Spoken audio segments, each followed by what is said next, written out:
ਤੁਸੀਂ ਸੁਣ ਰਹੇ ਹੋ ਕਿਤਾਬ ਮੇਰੀ ਰਾਮ ਕਹਾਣੀ। ਲੇਖਕ ਬਾਬਾ ਸੋਹਣ ਸਿੰਘ ਭਕਨਾ, ਸੰਪਾਦਕ ਰਾਜਵਿੰਦਰ ਸਿੰਘ ਰਾਹੀ। 10ਵੇਂ ਭਾਗ ਵਿੱਚ ਸੁਣੋ। ਭਾਈ ਹਰਦਿਆਲ ਉੱਤੇ ਪੁਲਿਸ ਦਾ ਹਮਲਾ। ਭਾਈ ਹਰਦਿਆਲ ਨੂੰ ਸਵਿਟਜ਼ਰਲੈਂਡ ਤੋਰ ਦਿੱਤਾ। ਹਰਦਿਆਲ ਦਾ ਤਿਆਗ ਤੇ ਕਿਆਸ। ਰਾਮ ਚੰਦਰ ਤਾਂ ਉਜੜੇ ਪਿੰਡ ਦਾ ਗਾਲੜ ਪਟਵਾਰੀ ਸਮਾਨ ਸੀ। ਰਾਮ ਚੰਦਰ ਦਾ ਆਪ ਸਵਾਰਥ, ਦੇਸ਼ ਭਗਤਾਂ ਦਾ ਤਿਆਗ ਅਤੇ ਪਾਰਟੀ ਦਾ ਹਿਸਾਬ ਕਿਤਾਬ। ਆਵਾਜ਼ ਗੁਰਜੰਟ ਸਿੰਘ ਰੂਪੋਵਾਲੀ। ਵਾਹਿਗੁਰੂ ਜੀ ਕਾ ਖਾਲਸਾ, ਵਾਹਿਗੁਰੂ ਜੀ ਕੀ ਫਤਿਹ। ਭਾਈ ਹਰਦਿਆਲ ਉੱਤੇ ਪੁਲਿਸ ਦਾ ਹਮਲਾ। ਤਾਰੀਖ ਤਾਂ ਯਾਦ ਨਹੀਂ, ਪਰ ਅਪ੍ਰੈਲ 1914 ਦੀ ਗੱਲ ਹੈ। ਇੱਕ ਦਿਨ ਭਾਈ ਹਰਦਿਆਲ ਅਮਰੀਕਨਾਂ ਦੀ ਇੱਕ ਇਕੱਤਰਤਾ ਵਿੱਚ 7 ਵਜੇ ਲੈਕਚਰ ਦੇਣ ਲਈ ਜਾ ਰਹੇ ਸਨ। ਜਦੋਂ ਭਾਈ ਹਰਦਿਆਲ ਤੇ ਦੂਜੇ ਸਾਥੀ ਦੇਸ਼ ਭਗਤ ਟ੍ਰੇਨ ਕਾਰ ਤੋਂ ਉਤਰ ਕੇ ਉਸ ਮਕਾਨਪੁਰ ਚੜ੍ਹਨ ਲੱਗੇ ਜਿੱਥੇ ਇਕੱਠ ਹੋਣਾ ਸੀ, ਤਾਂ ਫੌਰਨ ਪੁਲਿਸ ਦੀ ਮੋਟਰ ਆ ਖੜੀ ਹੋਈ। ਇੱਕ ਪੁਲਿਸੀਏ ਨੇ ਭਾਈ ਹਰਦਿਆਲ ਨੂੰ ਵਾਰੰਟ ਦਿਖਾ ਕੇ ਆਖਿਆ, ਕਿਰਪਾ ਕਰਕੇ ਸਾਡੇ ਨਾਲ ਰਤਾ ਥਾਣੇ ਤੱਕ ਚੱਲੋ। ਸਭਿਆਰ ਨੂੰ ਉਸ ਦਿਨ ਮੈਂ ਵੀ ਬਾਹਰ ਦੇ ਦੌਰੇ ਦਾ ਕੰਮ ਛੱਡ ਕੇ ਕਿਸੇ ਜ਼ਰੂਰੀ ਕੰਮ ਲਈ ਦਫ਼ਤਰ ਵਿੱਚ ਆਇਆ ਹੋਇਆ ਸਾਂ ਤੇ ਭਾਈ ਹਰਦਿਆਲ ਦੇ ਆਖੇ ਇਕੱਠ ਦੀ ਕਾਰਵਾਈ ਦੇਖਣ ਲਈ ਨਾਲ ਹੀ ਆ ਗਿਆ ਸਾਂ। ਪੁਲਿਸ ਵਾਲੇ ਭਾਈ ਹਰਦਿਆਲ ਨੂੰ ਆਪਣੀ ਮੋਟਰ ਵਿੱਚ ਬਿਠਾਉਣ ਹੀ ਲੱਗੇ ਸਨ ਕਿ ਦੇਸ਼ ਭਗਤਾਂ ਨੇ ਝੱਟ ਜੇਬਾਂ ਵਿੱਚੋਂ ਪਿਸਤੌਲ ਕੱਢ ਲਏ ਤੇ ਮਰਨ ਮਾਰਨ ਲਈ ਤਿਆਰ ਹੋ ਗਏ।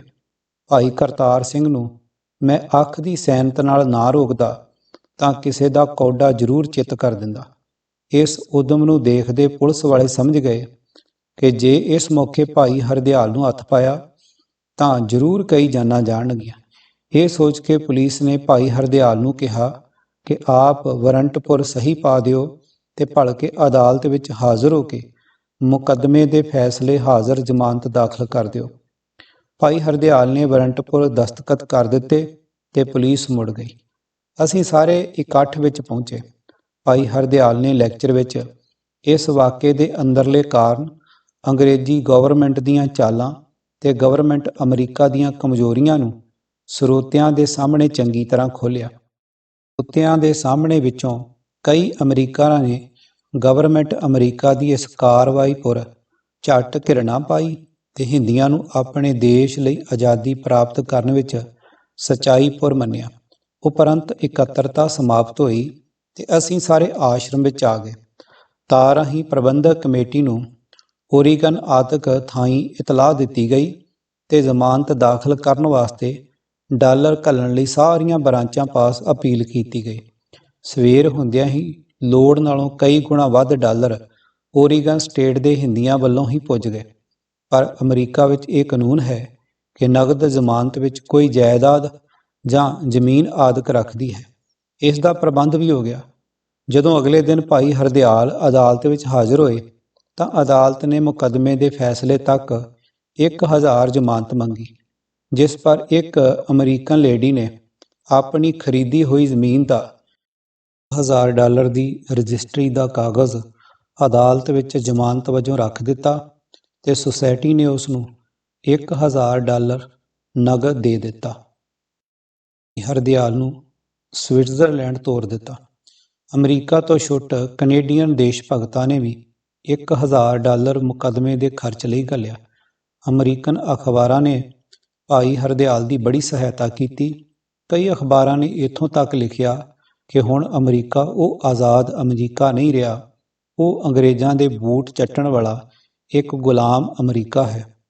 ਅਮਰੀਕਨ ਕਿਰਤੀਆਂ ਨੇ ਵੀ ਥਾਂ ਪੁਰ ਥਾਂ ਜਲਸੇ ਕਰਕੇ ਤਾਰਾਂ ਨਾਲ ਹੀ ਗਵਰਨਮੈਂਟ ਅਮਰੀਕਾ ਦੀ ਜਾਨ ਦੰਦੀ ਲੈ ਆਂਦੀ।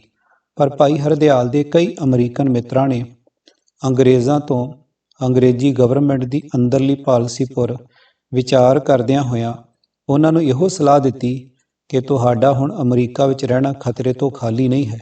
ਆਖਰ ਭਾਈ ਹਰਦਿਆਲ ਨੇ ਇਹ ਮਾਮਲਾ ਕਮੇਟੀ ਦੇ ਰੂਬਰੂ ਪੇਸ਼ ਕੀਤਾ। ਕਮੇਟੀ ਨੇ ਵੀ ਭਾਈ ਹਰਦਿਆਲ ਨੂੰ ਅਮਰੀਕਾ ਤੋਂ ਬਚ ਕੇ ਕੱਢ ਦੇਣਾ ਹੀ ਯੋਗ ਸਮਝਿਆ ਤੇ ਉਹਨਾਂ ਦੇ ਸਫ਼ਰ ਖਰਚ ਤੇ ਜ਼ਰੂਰੀ ਸਮਾਨ ਦਾ ਪੂਰਾ ਪ੍ਰਬੰਧ ਕਰ ਦਿੱਤਾ ਅਤੇ ਨਗਦ ਡਾਲਰ ਵੀ ਕਾਫੀ ਦੇ ਦਿੱਤੇ। ਜ਼ਮਾਨਤ ਵਾਲਾ $1000 ਵੀ ਅਦਾਲਤ ਵਿੱਚ ਹੀ ਛੱਡ ਦਿੱਤਾ। ਗੱਲ ਕੀ ਪੂਰੀ ਰਾਖੀ ਨਾਲ ਆਪ ਨੂੰ ਅਮਰੀਕਾ ਤੋਂ ਸਵਿਟਜ਼ਰਲੈਂਡ ਘੱਲ ਦਿੱਤਾ। ਭਾਈ ਹਰਦਿਆਲ ਨੂੰ ਵਾਲ-ਵਾਲ ਬਚਾ ਕੇ ਅਮਰੀਕਾ ਤੋਂ ਸੁਸਾਇਟੀ ਆਪਣੇ ਫਰਜ਼ਾਂ ਤੋਂ ਸੁਰਖਰੂ ਹੋ ਗਈ। ਭਾਈ ਹਰਦਿਆਲ ਦੇ ਟੁਰਨ ਸਮੇਂ ਦੀ ਇੱਕ ਗੱਲ ਮੈਨੂੰ ਚੇਤੇ ਆ ਕੇ ਬੜੀ ਹਸਾਉਂਦੀ ਹੈ। ਉਹ ਇਹ ਕਿ ਭਾਈ ਹਰਦਿਆਲ ਨੂੰ ਆਪਣੀ ਰਾਖੀ ਲਈ ਇੱਕ ਵਧੀਆ ਪਿਸਤੌਲ ਤੇ ਕੁਝ ਕਾਰਤੂਸ ਖਰੀਦ ਕੇ ਦਿੱਤੇ, ਤਾਂ ਜੋ ਰਾਹ ਵਿੱਚ ਕੋਈ ਔਕੜ ਨਾ ਆ ਬਣੇ ਤਾਂ ਉਹ ਪਿਸਤੌਲ ਦੀ ਸਹਾਇਤਾ ਨਾਲ ਆਪਣੇ ਆਪ ਨੂੰ ਬਚਾ ਸਕਣ। ਜਦੋਂ ਪਿਸਤੌਲ ਉਹਨਾਂ ਦੇ ਹੱਥ ਫੜਾਇਆ ਤਾਂ ਉਹ ਉਸ ਨੂੰ ਭਰਨਾ ਵੀ ਨਹੀਂ ਸੀ ਜਾਣਦੇ ਤੇ ਨਾ ਹੀ ਨਿਸ਼ਾਨਾ ਬੰਨ੍ਹ ਕੇ ਚਲਾਉਣਾ ਜਾਣਦੇ ਸਨ।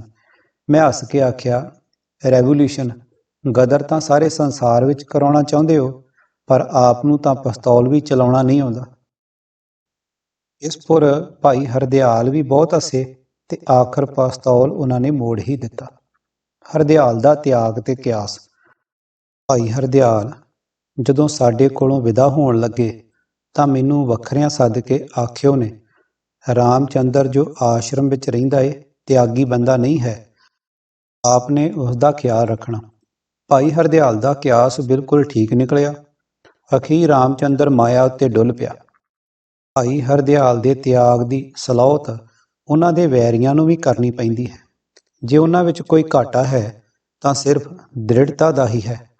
ਉਹ ਕਿਸੇ ਇੱਕ ਨਿਸ਼ਾਨੇ ਪੁਰ ਡਟ ਕੇ ਕੰਮ ਨਹੀਂ ਕਰ ਸਕਦੇ, ਨਹੀਂ ਤਾਂ ਉਹਨਾਂ ਦੀ ਲਿਆਕਤ ਅਤੇ ਤਿਆਗ ਬਿਰਤੀ ਉੱਤੇ ਕਿਸੇ ਨੂੰ ਸ਼ੱਕ ਨਹੀਂ ਹੋ ਸਕਦਾ। ਸੁਸਾਇਟੀ ਜਦੋਂ ਆਪ ਨੂੰ ਰੋਟੀ ਕੱਪੜੇ ਤੋਂ ਬਿਨਾਂ $15 ਮਹੀਨਾ ਖਰਚ ਦਿੰਦੀ ਹੁੰਦੀ ਸੀ ਤਾਂ ਉਹ ਸਿਰਫ $5 ਖਰਚ ਕੀਤਾ ਕਰਦੇ ਸਨ। ਬਾਕੀ $10 ਉਹ ਸਹਾਇਤਾ ਵਜੋਂ ਸੁਸਾਇਟੀ ਨੂੰ ਹੀ ਮੋੜ ਦਿੱਤਾ ਕਰਦੇ ਸਨ। ਉਹਨਾਂ ਦਾ ਜੀਵਨ ਬਿਲਕੁਲ ਸਾਦਾ ਸੀ। ਉਹ ਘੱਟ ਤੋਂ ਘੱਟ ਖਰਚ ਪੁਰ ਆਪਣਾ ਜੀਵਨ ਬਤੀਤ ਕਰਦੇ ਸਨ। ਹਰਦਿਆਲ ਦੇ ਚਲੇ ਜਾਣ ਮਗਰੋਂ ਸਾਡੇ ਵਿਰੋਧੀਆਂ ਨੂੰ ਨਿਸ਼ਚਾ ਸੀ ਕਿ ਗਦਰ ਪਾਰਟੀ ਤਿੱਤਰ-ਬਿੱਤਰ ਹੋ ਜਾਵੇਗੀ ਤੇ ਅਖਬਾਰ ਵੀ ਨਹੀਂ ਚੱਲ ਸਕੇਗਾ। ਪਰ ਉਹਨਾਂ ਦਾ ਇਹ ਖਿਆਲ ਕੱਚਾ ਤੇ ਅੱਲੜਪੁਣੇ ਦਾ ਨਤੀਜਾ ਸੀ।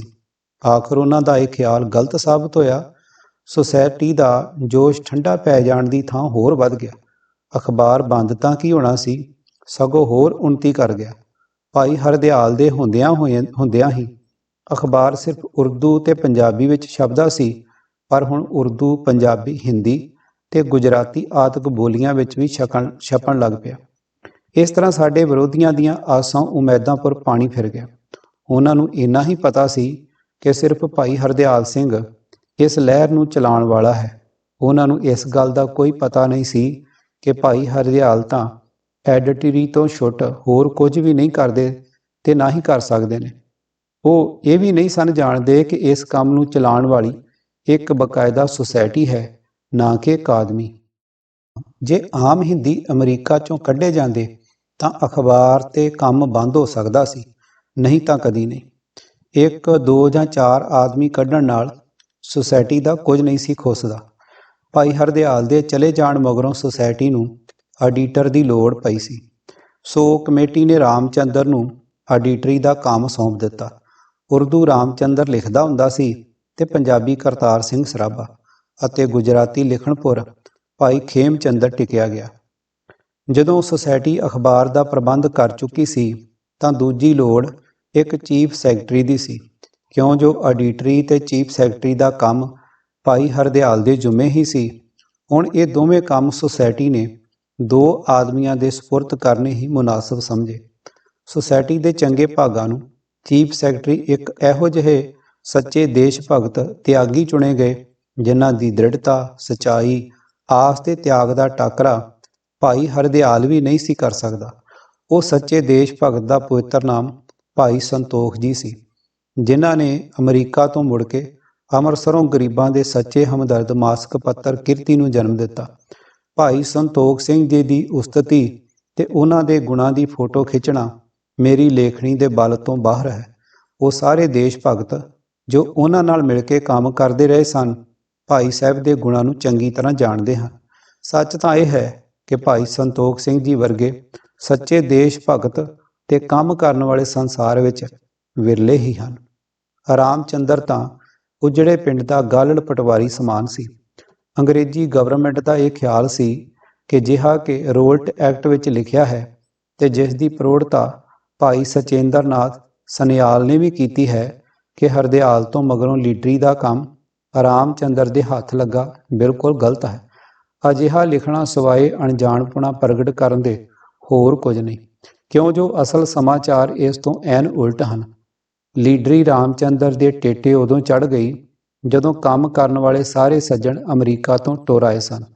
ਭਾਈ ਸੰਤੋਖ ਸਿੰਘ, ਭਾਈ ਭਗਵਾਨ ਸਿੰਘ, ਮੌਲਾਨਾ ਬਰਕਤੁੱਲਾ, ਭਾਈ ਕੇਸਰ ਸਿੰਘ, ਭਾਈ ਨਿਧਾਨ ਸਿੰਘ, ਭਾਈ ਜਵਾਲਾ ਸਿੰਘ, ਭਾਈ ਵਿਸਾਖਾ ਸਿੰਘ, ਭਾਈ ਅਰੂੜ ਸਿੰਘ, ਪੰਡਿਤ ਕਾਂਚੀ ਰਾਮ ਆਦਿਕ ਸਾਰੇ ਕੰਮ ਕਰਨ ਵਾਲੇ ਦੇਸ਼ ਭਗਤ ਜਦੋਂ ਅਮਰੀਕਾ ਛੱਡ ਚੁੱਕੇ ਸਨ, ਸਿਰਫ ਕੁਝ ਕੁ ਨਵੇਂ ਆਦਮੀ ਹੀ ਪਿੱਛੇ ਰਹਿ ਗਏ ਸਨ, ਤਾਂ ਰਾਮਚੰਦਰ ਉਜੜੇ ਪਿੰਡਾਂ ਦਾ ਗਾਲੜ ਪਟਵਾਰੀ ਬਣ ਬੈਠਾ।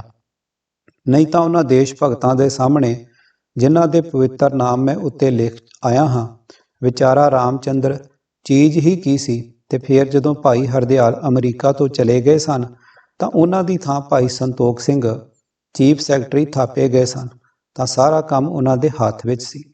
ਭਾਈ ਸੰਤੋਖ ਸਿੰਘ ਜੀ ਤੋਂ ਬਿਨਾਂ ਭਾਈ ਹਰਦਿਆਲ ਤੋਂ ਮਗਰੋਂ ਮੈਂ ਉੱਥੇ ਹਾਜ਼ਰ ਰਹਿੰਦਾ ਸਾਂ ਤੇ ਸਾਰੇ ਕੰਮ ਆਪਣੀ ਨਿਗਰਾਨੀ ਵਿੱਚ ਕਰਾਉਂਦਾ ਸਾਂ।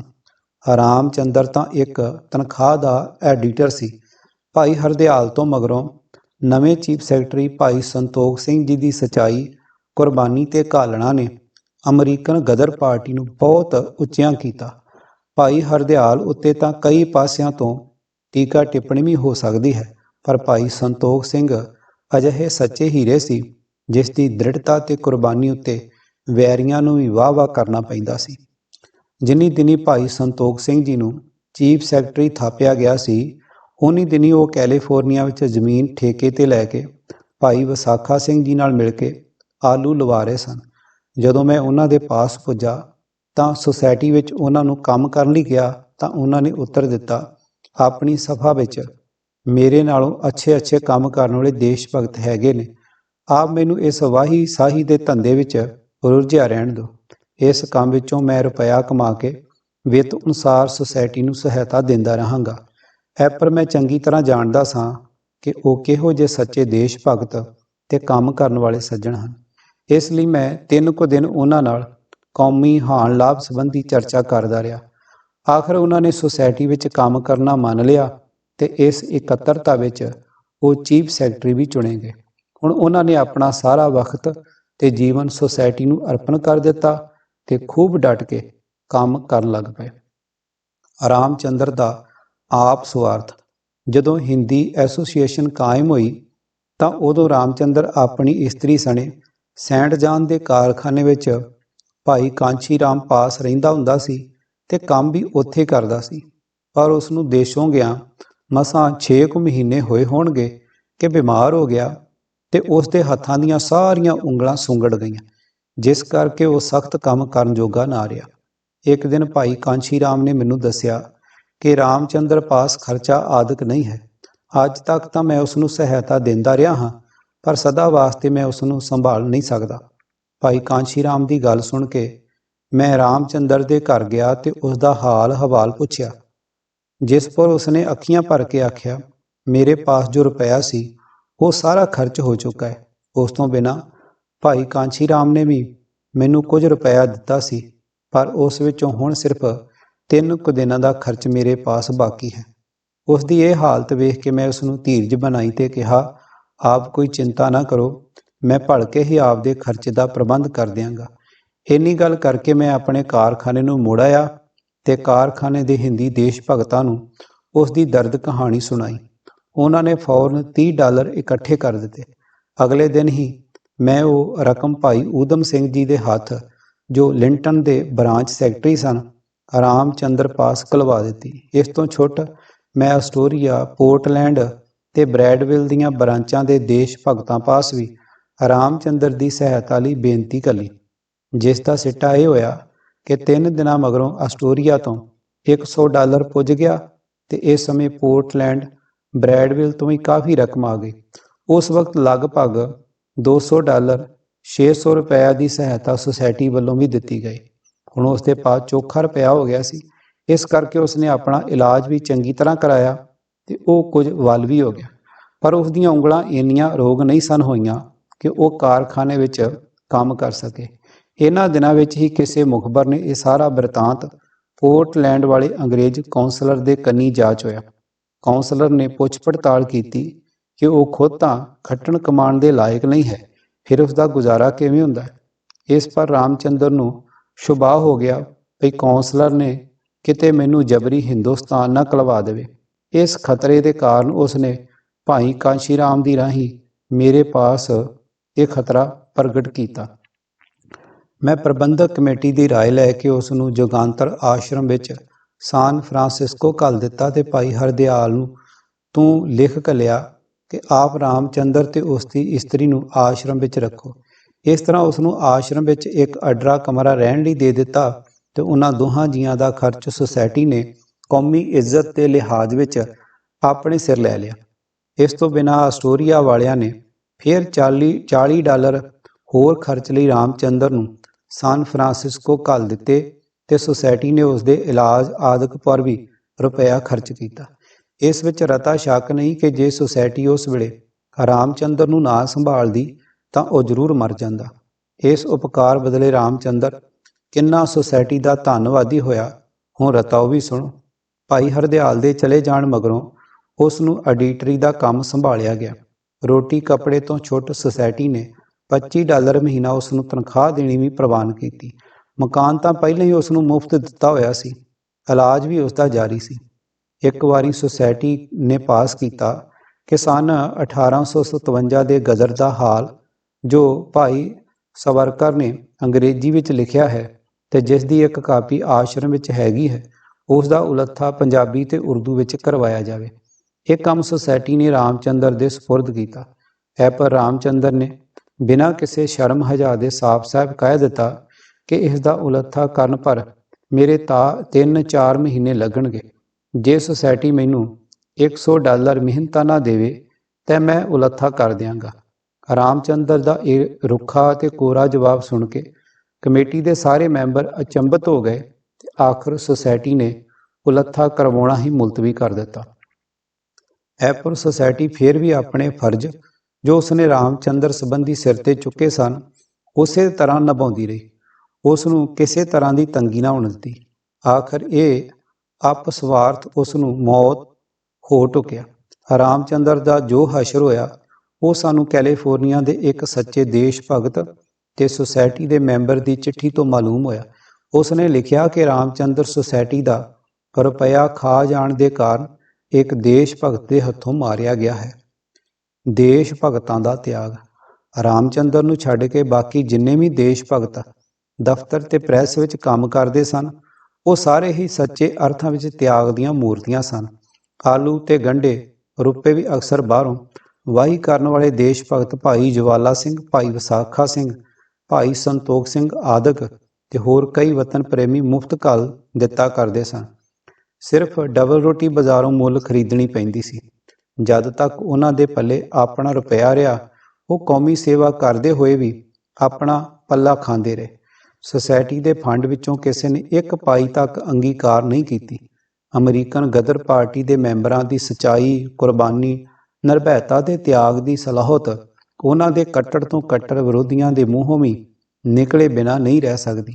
ਭਾਈ ਪਰਮਾਨੰਦ ਆਪਣੇ ਅਖਬਾਰ ਹਿੰਦੂ ਦੇ 22 ਫਰਵਰੀ 1928 ਦੇ ਪਰਚੇ ਵਿੱਚ ਲਿਖਦੇ ਹਨ, ਅਮਰੀਕਾ ਨਿਵਾਸੀ ਹਿੰਦੀ ਦੇਸ਼ ਭਗਤਾਂ ਨੇ ਲਾਲਾ ਲਾਜਪਤ ਰਾਏ ਨੂੰ ਜਦੋਂ ਉਹ ਅਮਰੀਕਾ ਗਏ ਹੋਏ ਸਨ ਤੇ ਭਾਈ ਪਰਮਾਨੰਦ ਅੰਡੇਮਾਨ ਜੇਲ੍ਹ ਵਿੱਚ ਕੈਦ ਸਨ, ਭਾਈ ਪਰਮਾਨੰਦ ਦੇ ਪਰਿਵਾਰ ਦੀ ਸਹਾਇਤਾ ਲਈ 11,000 ਦਿੱਤੇ ਸਨ ਤਾਂ ਜੋ ਉਹ ਹਿੰਦੁਸਤਾਨ ਜਾ ਕੇ ਉਹਨਾਂ ਦੇ ਘਰ ਦੇ ਦੇਣ।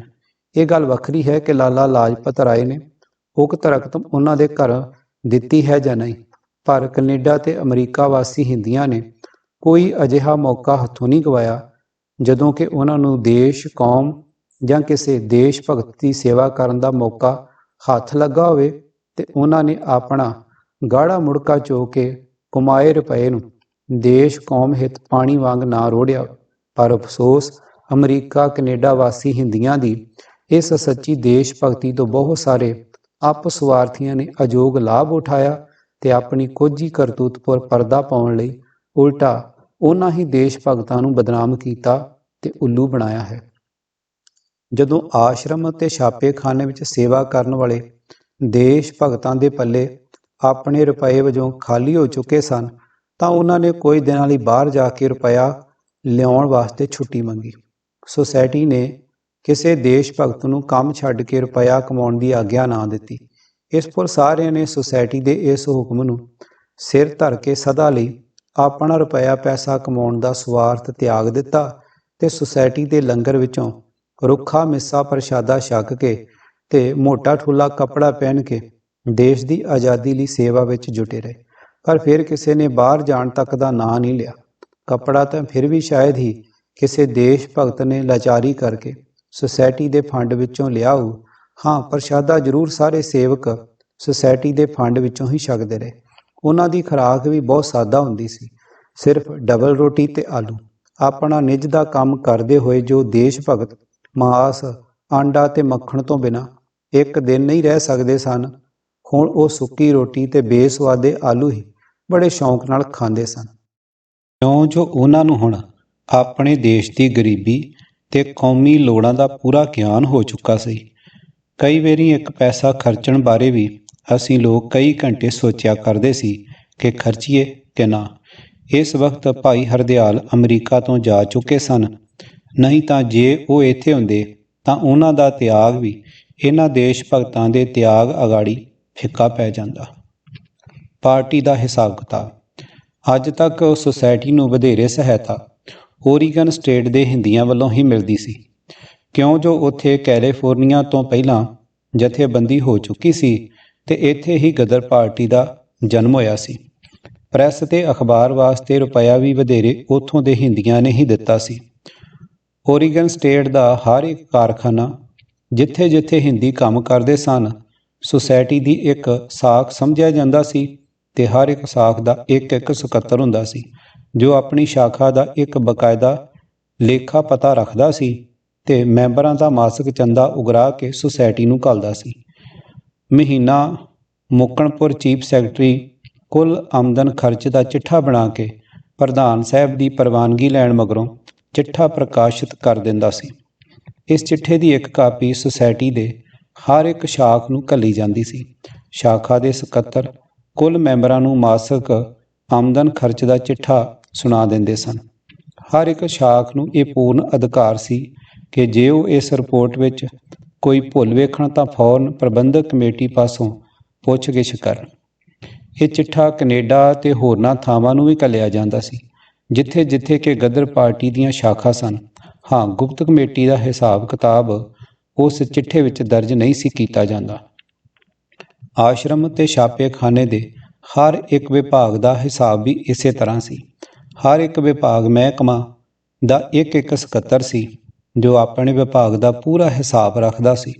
ਉਸ ਤੋਂ ਬਿਨਾਂ ਹੋਰ ਇੱਕ ਆਸ਼ਰਮ ਦੀ ਕਮੇਟੀ ਸੀ ਜੋ ਆਸ਼ਰਮ ਤੇ ਛਾਪੇਖਾਨੇ ਦੇ ਸਾਰੇ ਖਰਚਾਂ ਦੀ ਨਿਗਰਾਨੀ ਕਰਦੀ ਸੀ। ਆਸ਼ਰਮ ਤੇ ਪ੍ਰੈਸ ਦੇ ਮਾਸਿਕ ਖਰਚ ਦਾ ਚਿੱਠਾ ਪਹਿਲਾਂ ਇਸ ਆਸ਼ਰਮ ਕਮੇਟੀ ਦੇ ਪੇਸ਼ ਹੁੰਦਾ ਸੀ। ਜਦੋਂ ਕਮੇਟੀ ਪਾਸ ਕਰ ਦੇਵੇ ਤਾਂ ਚੀਫ ਸੈਕਟਰੀ ਉਸ ਸੁਸਾਇਟੀ ਦੇ ਆਮਦਨ ਖਰਚ ਦੇ ਚਿੱਠੇ ਵਿੱਚ ਦਰਜ ਕਰਦਾ ਸੀ। ਨਹੀਂ ਤਾਂ ਦਫ਼ਤਰ ਤੇ ਪ੍ਰੈਸ ਵਿੱਚ ਕੰਮ ਕਰਨ ਵਾਲੇ ਦੇਸ਼ ਭਗਤ ਕੌਮੀ ਰੁਪਏ ਦੇ ਹਿਸਾਬ ਕਿਤਾਬ ਨੂੰ ਇੰਨਾ ਸਾਫ਼ ਰੱਖਦੇ ਸਨ ਕਿ ਕੀ ਮਜਾਲ ਇੱਕ ਪਾਈ ਦਾ ਵੀ ਭੁਲੇਖਾ ਪੈ ਸਕੇ। ਅਕੇਰਾਂ ਦੀ ਗੱਲ ਮੈਨੂੰ ਯਾਦ ਹੈ ਕਿ ਪ੍ਰੈਸ ਦੇ ਇੱਕ ਮੈਂਬਰ ਦੇ ਹਿਸਾਬ ਵਿੱਚ ਸਿਰਫ 1 ਸੈਂਟ ਪੈਸੇ ਦਾ ਭੁਲੇਖਾ ਸੀ, ਜਿਸ ਪਰ ਅਸੀਂ ਸਾਰੀ ਰਾਤ ਇਹ ਪੈਸਾ ਲੱਭਣ ਲਈ ਖਪਦੇ ਰਹੇ ਤੇ ਜਿੰਨਾ ਚਿਰ ਲੇਖਾ ਸਾਫ਼ ਨਾ ਹੋਇਆ ਅਸੀਂ ਆਪਣੀਆਂ ਥਾਵਾਂ ਤੋਂ ਨਾ ਹਿੱਲੇ।